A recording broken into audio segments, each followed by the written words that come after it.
Hi dear, तो आज हम लोग डिस्कस करने वाले हैं फंक्शनल ग्रुप के बारे में।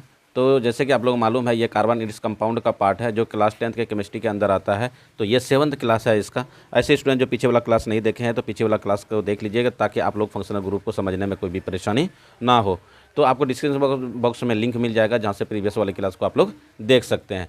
तो इससे पढ़ने से पहले मैं कुछ क्वेश्चंस आप लोगों से पूछ लेता हूँ, जो लास्ट क्लास में हम लोगों ने पढ़ाई किया था उससे रिलेटेड कुछ क्वेश्चंस है जिसे आप लोगों को बनाना है। ठीक है, तो कुछ क्वेश्चंस हम लोगों ने लास्ट क्लास में हम लोगों ने पूछा था कि what do you mean by the catenations. क्या पूछे थे? What do you mean by catenations. और सेकंड क्वेश्चन पूछा था why does carbon form large number of compound और write down the electron dot structure of the propane. ये 3 question हमने आप लोगों से पूछा था। उम्मीद करते हैं कि आप लोग ये सारे क्वेश्चन को सॉल्व किए होंगे। अगर आप लोग शुरू करते हैं फंक्शनल ग्रुप के बारे में। ठीक है, तो फंक्शनल ग्रुप के बारे में आप लोगों को बतला दूं कि फंक्शनल ग्रुप कुछ भी नहीं है। ये एटम्स है या ग्रुप ऑफ एटम्स है जो डिसाइड करता है किसी भी ऑर्गेनिक या करेंगे कार्बन कंपाउंड के जो प्रॉपर्टीज़ है उसको डिसाइड करता है, साथ ही साथ उसको रिएक्टिव बनाता है। तो वैसे एटम्स और ग्रुप ऑफ एटम्स को हम लोग क्या बोलेंगे, क्या बोल सकेंगे? फंक्शनल ग्रुप बोलेंगे। ठीक है, अगर हम इसके डिफिनेशन को देखा जाए तो क्या हो जाएगा, यहाँ पे एटम्स लिखेंगे, एटम्स, एटम्स और ग्रुप ऑफ एटम्स, एटम्स और ग्रुप ऑफ एटम्स, एटम्स और group of atoms which makes the carbon bond. क्या लिखेंगे? Which makes carbon compound, carbon compound reactive, reactive and decide its properties, decide its properties। क्या कहा मैंने? कहा atom, ये क्या है हमारा फंक्शनल ग्रुप, क्या है?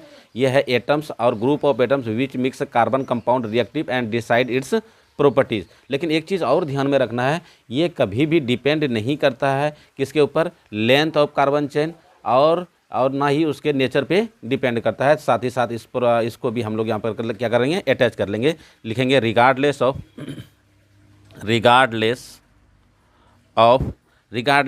द लेंथ, लिखेंगे यहाँ पे रिगार्डलेस ऑफ द लेंथ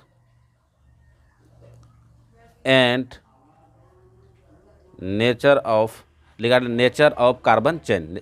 देखो, इसके ना लेंथ पे डिपेंड करेगा ना चेन के नेचर पे डिपेंड करेगा, वो ब्रांच चेंज है या साइक्लिक है उससे कोई मतलब हमको नहीं है। एंड नेचर ऑफ चेन, ये 2 चीज़ों पे ये डिपेंड नहीं करता। इस चीज़ को भी याद रखेंगे। आप लोगों को क्वेश्चन पूछा जा सकता है कि बताओ कि फंक्शनल ग्रुप किस पे डिपेंड करता है और किस पे डिपेंड नहीं करता है। तो डिपेंड किस पे नहीं करता है तो याद रखना है, लेंथ पे डिपेंड नहीं करेगा, लेंथ पे डिपेंड नहीं करेगा, और नेचर ऑफ चेन पे डिपेंड नहीं करेगा। ठीक है, लेकिन डिपेंड करेगा किसके ऊपर भाई? डिपेंड करेगा ऐसे सारे एटम्स या ऐसे सारे ग्रुप ऑफ एटम्स जो उसको रिएक्टिव बनाता है। जैसे कुछ एग्जांपल लेंगे, जैसे क्लोरो, ब्रोमो, आयोडो आप लोगों ने सुना होगा, और आपने सुना होगा alcohol, aldehyde, ketone, carboxylic acid, इन सब, ये सब क्या है? Group of atom. इस सब पे डिपेंड करता है।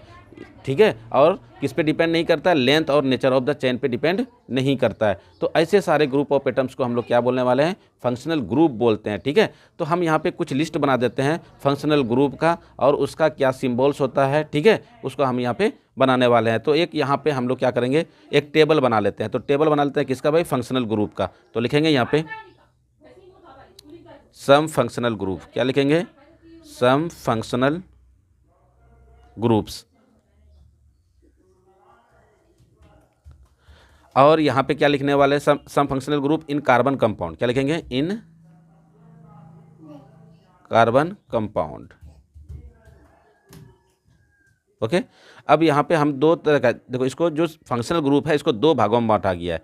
एक भाग है जिसको बोलते हैं हेलो ग्रुप्स या हेट्रो एटम्स। आप लोगों ने नाम सुना है हेट्रो एटम्स। क्या बोलते हैं इसको? Hetero atom. यहाँ पे जो हमने पढ़ा था एटम्स और ग्रुप एटम्स, ग्रुप, उसी एटम्स को हम लोग बोलते हैं, क्या बोलते हैं? उसको बोलते हैं हेट्रो एटम्स। क्या बोलते हैं उसको? Hetero atoms. लेकिन एक चीज़ और क्लियर करना चाहूँगा यहाँ पे, जो कार्बन है ना, सिर्फ कार्बन के साथ बाउंड नहीं बनाता है, वो अदर एलिमेंट के साथ भी क्या करता है? अपना बाउंड को बनाता है। तो जैसे क्लोरीन है, ब्रोमीन है, आयोडीन है, इनके साथ भी अपने बाउंड को बनाता है।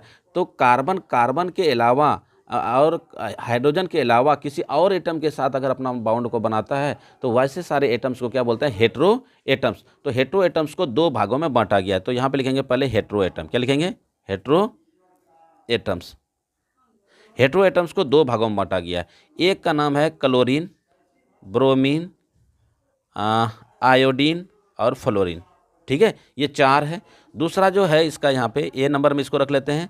दूसरा जो आता है इसके अंदर वो आता है आपका ऑक्सीजन। किसका आता है, ऑक्सीजन।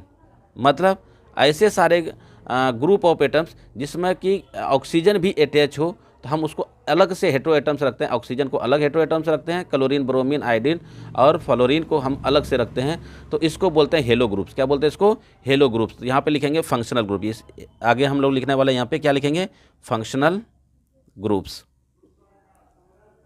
और इस फंक्शनल ग्रुप को क्या बोलते हैं, हेलो ग्रुप। क्या बोलते हैं, हेलो ग्रुप। हेलो के अंदर कौन कौन आ जाएगा भाई, क्लोरीन जो है इसको पढ़ते हैं क्लोरो, क्या पढ़ते हैं, क्लोरो। ब्रोमीन जो है इसको पढ़ते हैं ब्रोमो।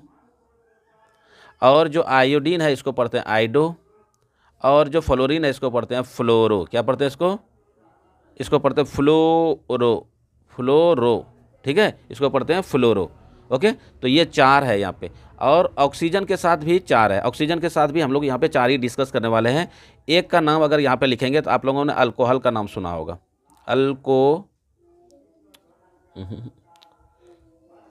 अल्कोहल, क्या आता है, alcohol.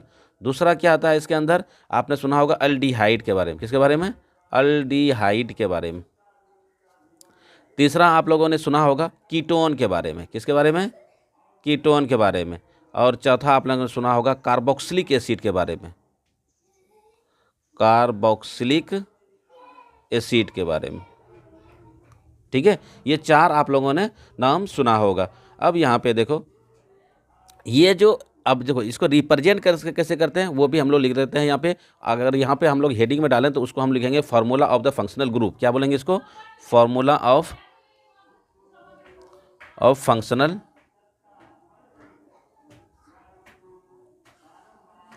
Functional group. Formula hello को कैसे लिखेंगे, हेलो ग्रुप में जैसे है इसको लिखेंगे फार्मूला क्या होगा, डैश दे करके, सिंगल डैश, इसको बोलते हैं सिंगल बाउंड क्लोरीन।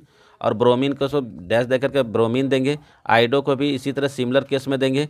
और उसी तरह फ्लोरीन को भी इस तरह से सिंगल डैश, इस सब के साथ क्या करता है, सिंगल बॉन्ड बनाता है। अब जैसे अल्कोहल की बात करें तो अल्कोहल का सिंबल होता है OH, लेकिन ये अटैच कैसे होता है, सिंगल बॉन्ड के साथ इस तरह से रिप्रेजेंट करेंगे। अल्डिहाइड को कैसे रिप्रेजेंट करेंगे, CHO के साथ करेंगे।